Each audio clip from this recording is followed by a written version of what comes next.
Happy Homebrew Wednesday. It is a brew day. Look, there is the pot over there.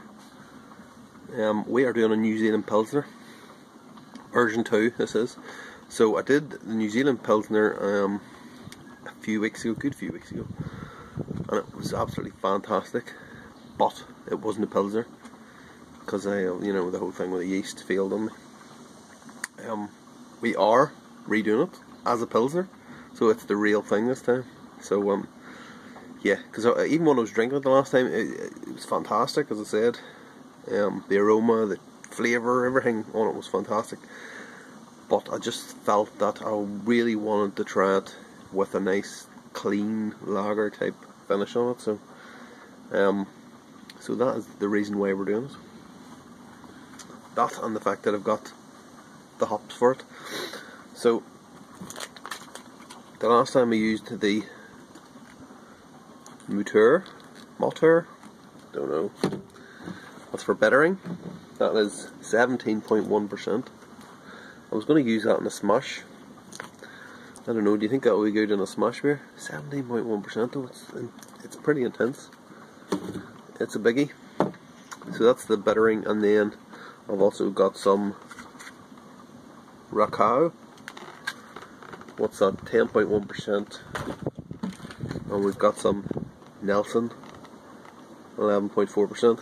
I actually found, the last time I did this, basically, I was in the homebrew shop and I thought when I'm in there I'll get some Nelson, because I knew I wanted to do this, and I kind of remembered that I'd put like 200 grams of Nelson hops into it, and then I got home and looked at the recipe and realised I'd only had 100 grams of Nelson in it, and I bought another 200 grams. So that meant I had 100 grams that I've completely forgotten about in the freezer. So now I've got 300 grams of Nelson Sauvin. So anyway, 100 grams of that is going in. From 10 minutes on, 10 minutes flame out, and a dry hop. And it's the same with the Racao as well. In terms of the yeast, I've got S23, proper S23, not the crap that it was the last time. Made a little starter about 3 or 4 days ago, and it's cold crushing in the fridge now, so we're gonna have, there shouldn't be any problem with the yeast. So I'm actually going on holiday, probably it's the week after this, whenever you see this, because you won't know. So I'm just gonna let it sit in the fridge for, just let it lager temperatures basically, and just leave it for about 3 or 4 weeks and see what happens. And then I'm going to want to drink it as soon as I get home, so yeah. Anyway, so as you can see, we've got the boil on now. I've actually done the first hop drop as well. It's basically it's a 70-minute boil. 10 minutes, not a 90-minute. 10 minutes we're done without any hops in it at all. And then the hops went in at 60 minutes. So yeah, we'll see what way it ends up, and then we can decide what we're doing. Hopefully everything will be okay. We'll get the 5% because I want a solid beer. I don't want anything below 5%. I'm sorry, but no. I don't want anything higher than 6%. So yeah, that's it. I shall come back when I have something more to show you other than my pretty face.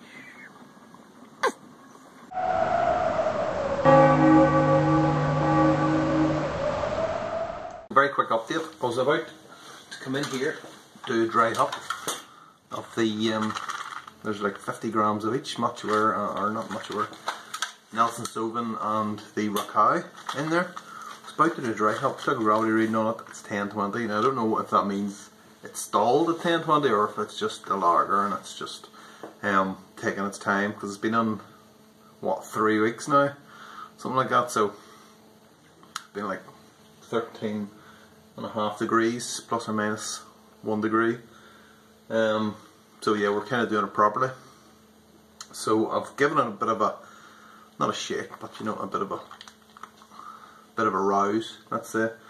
I'm going to start pushing the temperature up, maybe a degree, every 12 hours or something like that.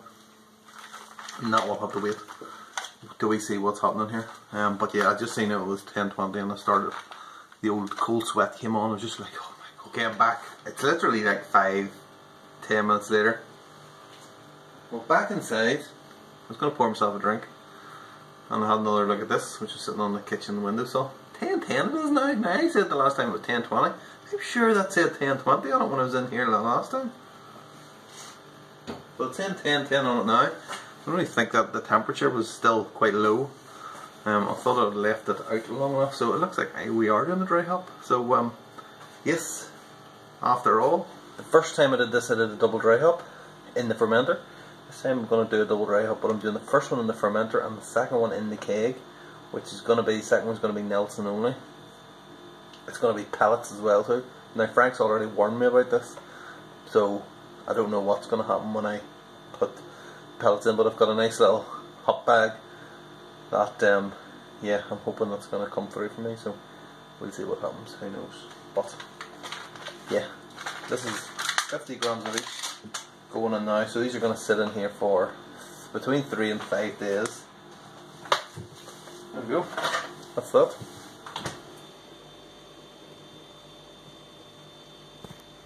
Okay, New Zealand Pilsner, I've already dry hopped it in the fermenter, but now I'm going to dry hop it in the keg with pellets. So I've never done pellets before.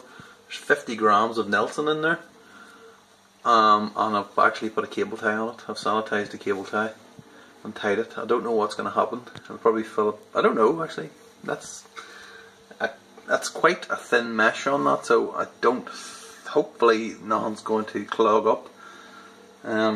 Guess we'll find out. So I'm going to put it in now. It's been it's been carbonating for a good couple of weeks now. Quite a good few weeks later. It must be 6 or 7 weeks maybe since I put it in the keg. And there it is there. Now you're probably asking yourself, why did you not fill the glass up? Well, this is the very last glass that came off the keg. It's literally just kicked there now. So that's all we got. There is bits floating about in it.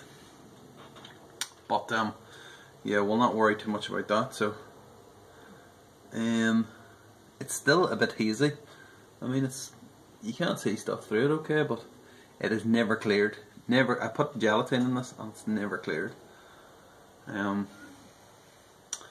Which is probably because I think a lot of it has to do with that dry hop.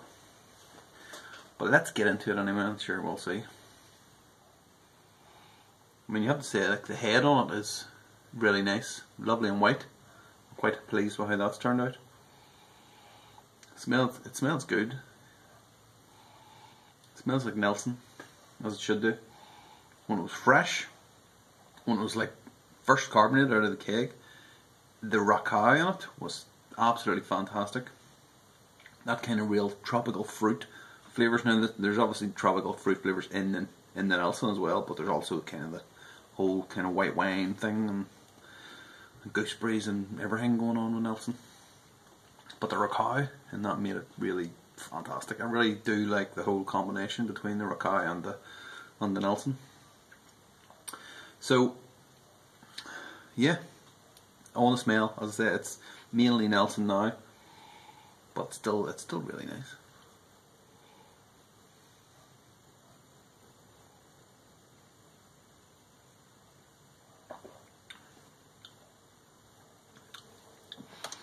The taste, initially when you take it in, there's a real nice taste of that Nelson. It's very clean as well from that lager malt, or the lager, well, there is lager malt on it, but the lager yeast.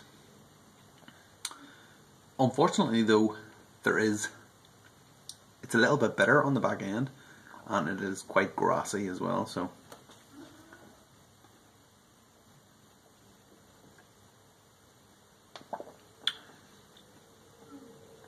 it's very grassy, I'll be honest. So when it first came out of the keg, yeah, the very first pint, all those many weeks ago, it was still a bit harsh, still a little bit bitter. That'll fade over time. So then the mistake I made then was obviously dry hopping in the keg, as you've seen, because that was just, it was too much for it. So I think that's a lesson learned here, not to piss about with dry hopping in the keg, especially not with pellets as well too. I don't know, maybe it was the pellets that did it, or maybe I'd done too much. I think it was 25 grams, I don't know, you tell me, you watched the video. I think it was 25 grams of Nelson pellets, I don't know. I mean, I've only ever dry hopped with leaf before. This is the first time with pellets, and I don't think it worked. I think I'll be wary about doing that again. Or maybe it was just too much because it's a lager. It's very clean. There's nowhere for the kind of that bitterness and the hide, the harshness to hide with a lager, and then the grassiness as well too. It's just that really, that's the bit that really I could live with the bitterness, but the grassiness and just, you know, it really. I don't want to go so far as to say it's ruined it, because, you know, I've drunk the whole keg, and you know what, it's not that bad. But it's more what could have been, because when that thing was fresh, that was absolutely beautiful, absolutely beautiful. And then I thought, I'll not make a video, I'll wait till that kind of harshness dies down, and then I just dry hopped in the keg, and then I wanted to wait until it was nice and the aroma got up. So I definitely got the aroma, but obviously it had the side effects, let's say. I actually fished the dry hop out. It was so bad that I had to fish the hop bag out, just because it was just getting too bad. It seemed to be getting worse and worse the longer I left it in, you know, the bitterness and the grassiness. But yeah, I think I've kind of sort of ruined it. So yeah, it is what it is. There will be a third version, definitely. If anyone has any good ideas about dry hopping lagers, like, or trying to avoid that whole bitter thing, you know, please let me know.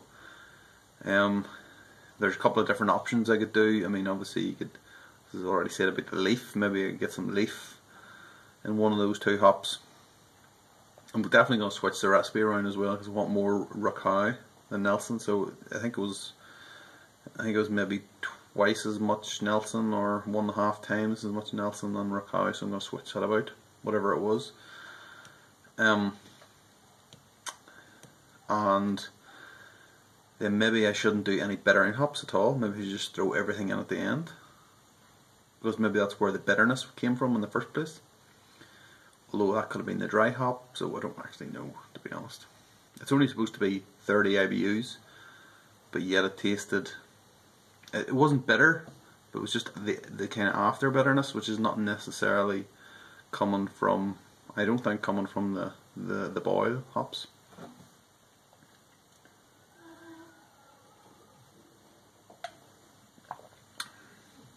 So yeah, if anyone has any good ideas about what I'm going to do with version 3, please let me know. It is nice, don't get me wrong, it's a nice beer. It's just spoiled. It's been spoiled. Someone spoiled it. Some idiot has spoiled it. But yeah, no, it's fine. There will be a version 3, as I said, so yeah.